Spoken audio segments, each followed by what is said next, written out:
L'Assemblée va maintenant entendre l'allocution de son Excellence M. Denis Sassou Nguesso, président de la République du Congo. Je prie le protocole de bien vouloir l'accompagner et je l'invite à prendre la parole devant l'Assemblée générale.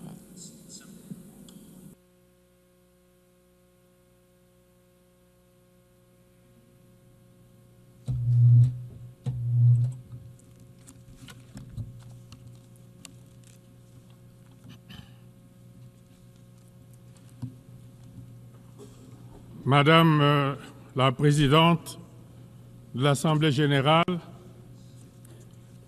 Monsieur le Secrétaire général de l'Organisation des Nations unies, Mesdames et Messieurs les chefs d'État et de gouvernement, distingués délégués, Mesdames et Messieurs, c'est avec gravité et aussi avec une foi intacte dans les idéaux de l'Organisation des Nations unies que je m'adresse à vous aujourd'hui. Nous sommes rassemblés à un moment de bascule, à une époque où notre responsabilité collective n'a jamais été aussi grande.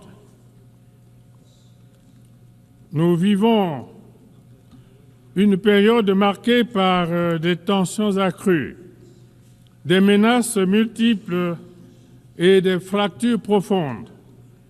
Et pourtant, jamais le monde n'a eu autant besoin d'unité, de coopération, de dialogue. Ce qui est en jeu, ce n'est pas seulement la paix ou le développement, c'est bien l'avenir même du multilatéralisme et de cette précieuse humanité que nous avons en partage. Il y a 80 ans, après les horreurs de la Seconde Guerre mondiale, les fondateurs des Nations unies se réunissaient avec la ferme intention d'établir un ordre international juste et durable. Ils rêvaient d'un monde où la coopération et la solidarité seraient les maîtres mots. Un monde où la diplomatie et le dialogue se substitueraient aux conflits violents.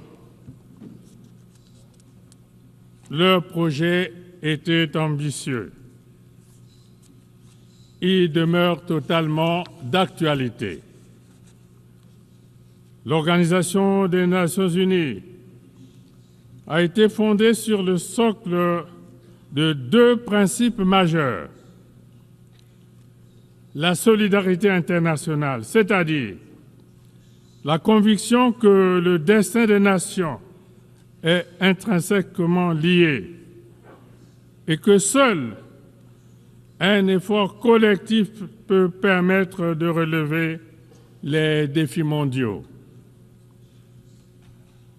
Le multipartisme, ou la reconnaissance de ce que chaque nation, grande ou petite, doit avoir voix au chapitre dans les affaires internationales et que seule une action collective peut garantir une paix durable. Malheureusement, 80 ans après sa création, notre organisation est confrontée à la résurgence inquiétante des conflits armés à travers le monde.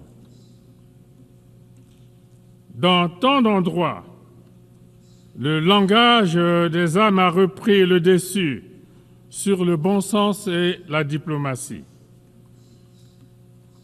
C'est l'échec de notre promesse collective c'est de bâtir un monde libéré du fléau de la guerre. C'est aussi le signe d'un système international affaibli, parfois impuissant, face aux logiques de confrontation. Aujourd'hui, il nous faut réaffirmer la primauté du droit dans les affaires internationales et la nécessité d'un ordre mondial fondé non pas sur la force des armes, mais sur des règles établies et communément partagées.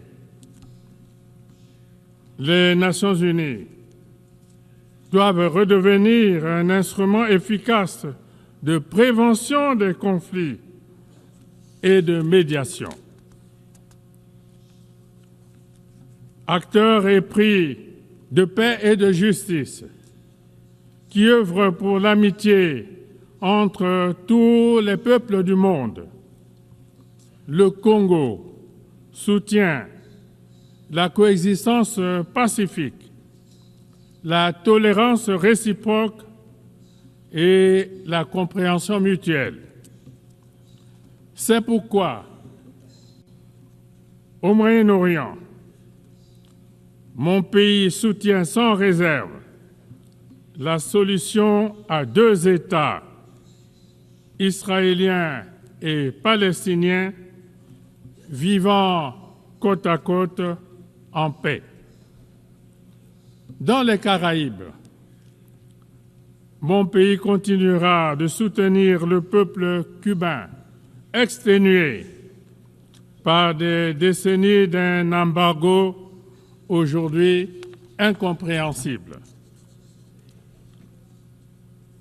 Les tensions commerciales, technologiques et géopolitiques entre grandes puissances et dont nous sommes aujourd'hui témoins fragmentent évidemment notre monde et alimentent la méfiance entre les nations. Elles affaiblissent les chaînes de solidarité internationale et compromettent notre capacité à relever ensemble les grands défis globaux avec de grandes conséquences sur les économies des pays en développement. Cela se traduit notamment par l'instabilité des marchés, l'augmentation des prix des matières premières et des perturbations récurrentes sur les chaînes d'approvisionnement. Or, pour compréhensible qu'elle puisse être, la compétition économique ne devrait pas se transformer en une confrontation systémique. L'une des grandes réussites des Nations unies a indubitablement, indéniablement été d'établir une plateforme solide de coopération entre les nations. Mais aujourd'hui, ce multilatéralisme est menacé par des égoïsmes nationaux et par des politiques unilatérales, source de crises diplomatiques préjudiciables. Cette tendance doit être inversée parce que les défis mondiaux que nous affrontons, notamment le changement climatique, les pandémies et l'insécurité alimentaire, nécessitent une réponse mondiale solidaire, cohérente et concertée. La République du Congo croit fermement qu'une organisation des Nations unies plus forte et plus efficace est la condition indispensable pour préserver la paix et garantir le développement durable. C'est pourquoi nous en appelons à une réforme de ces organes, à commencer par son Conseil de sécurité, afin de les rendre plus représentatifs, plus transparents et plus proches des réalités de notre monde. On le voit bien, le Conseil de sécurité, dans sa composition actuelle, non pas en théorie, mais en pratique, l'Afrique ne peut plus rester marginalisée. C'est un continent de plus d'1,4 milliard d'habitants. C'est un continent d'avenir, de jeunesse, de potentiel, auquel nous devons aujourd'hui garantir une participation pleine et entière aux décisions mondiales. Je le dis avec force, l'Afrique mérite une représentation permanente au sein du Conseil de sécurité des Nations unies.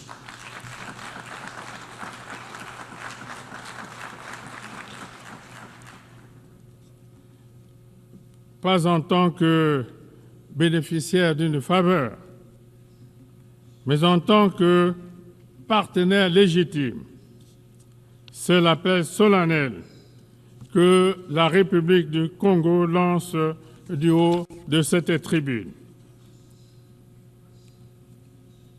Il nous faut inventer un multilatéralisme plus intelligent, plus efficace, plus proche des aspirations des peuples, plus représentatif des réalités du XXIe siècle. Ce multilatéralisme doit aussi se traduire en actes concrets, en résultats tangibles, en solutions durables. Les peuples du monde ne nous jugeront pas sur nos discours, mais sur ce que nous aurons su accomplir ensemble. Madame la Présidente, Mesdames et Messieurs, il ne peut y avoir de paix durable sans développement et inversement. La pauvreté, les inégalités, le chômage des jeunes, l'exclusion sont des terreaux dont se nourrissent les frustrations, l'instabilité et l'extrémisme violent. Nous devons honorer nos engagements pour le financement des objectifs de développement durable et mettre fin aux mécanismes qui étranglent les économies vulnérables, comme la dette insoutenable ou les règles commerciales inéquitables. La solidarité internationale reste essentielle pour permettre aux pays en développement de réussir leur transition vers un avenir plus prospère. C'est pourquoi nous devons investir massivement dans l'éducation, la santé, l'agriculture, les infrastructures, les technologies nouvelles, l'intelligence artificielle, etc. Le défi climatique nous interpelle très fortement aujourd'hui. Il transcende toutes les frontières, tous les clivages et toutes les idéologies. Il frappe déjà nos villes, nos campagnes, nos écosystèmes. Il aggrave les conflits, détruit des cultures millénaires et pousse les familles entières sur les routes de l'exil. Face à cela, nous n'avons plus le droit d'agir en ordre dispersé. Nous devons partir en rang serré, dans la solidarité et avec détermination. Cela implique le respect des engagements de l'accord de Paris, un soutien massif à l'adaptation pour les pays les plus vulnérables et une transformation profonde de nos modes de production, de consommation et de financement. C'est l'occasion de saluer l'adoption par l'Assemblée générale des Nations unies de la résolution sur la décennie mondiale du boisement et du reboisement que mon pays a initiée comme l'une des solutions susceptibles de faire avancer notre combat commun en faveur de la préservation de l'environnement et l'atténuation des ravages liés au changement climatique. Le climat ne doit pas devenir un nouveau facteur de division nord-sud. Il doit être un facteur d'unité mondiale, un motif de solidarité planétaire, le mobile d'une espérance partagée. Madame la Présidente, Mesdames et Messieurs, au moment où les nations du monde sont confrontées à de graves défis, certains de ces défis ayant clairement un retentissement existentiel, voilà que s'enclenche une nouvelle et inquiétante course aux armements. Les dépenses militaires mondiales atteignent aujourd'hui des niveaux records, alors même que des millions d'êtres humains vivent dans l'extrême pauvreté, avec un accès réduit à l'eau potable, à une éducation de qualité et aux soins de santé primaire. Des traités sur le désarmement sont remis en cause, tandis que la prolifération des armes de destruction massive, notamment nucléaires, revient au cœur des préoccupations. Cette dérive est dangereuse à tous égards.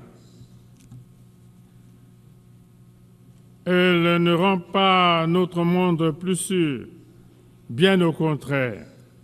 Elle l'expose aux périls les plus graves, dont le risque d'une conflagration généralisée qui échapperait à tout contrôle.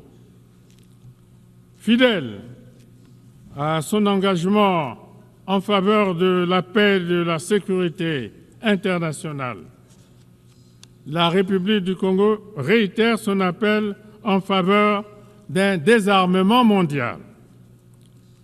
Le moment est venu de nous investir tous dans la recherche de solutions qui renforcent notre sécurité collective, la stabilité et la prospérité de tous les peuples, plutôt que de nourrir le cercle vicieux et destructeur des conflits et de la violence. Madame la Présidente, Mesdames et Messieurs, dans ce monde instable, beaucoup doutent aujourd'hui.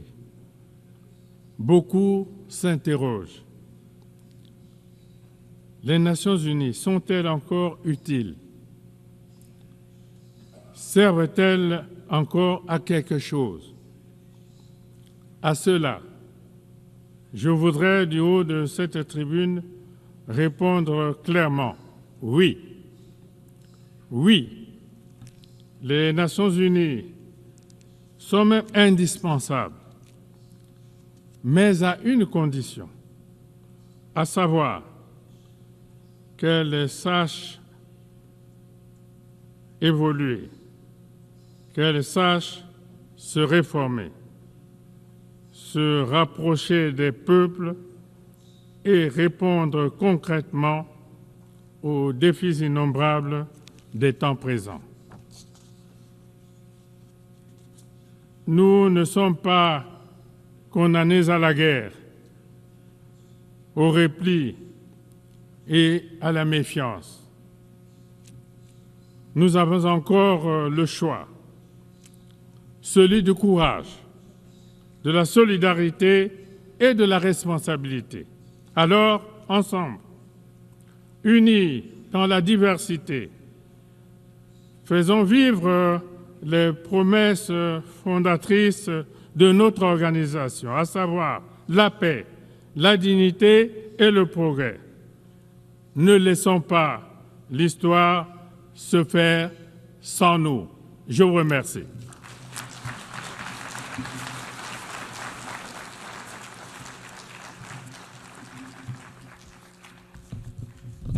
Of the Assembly, I wish to thank the President of the Republic of the Congo,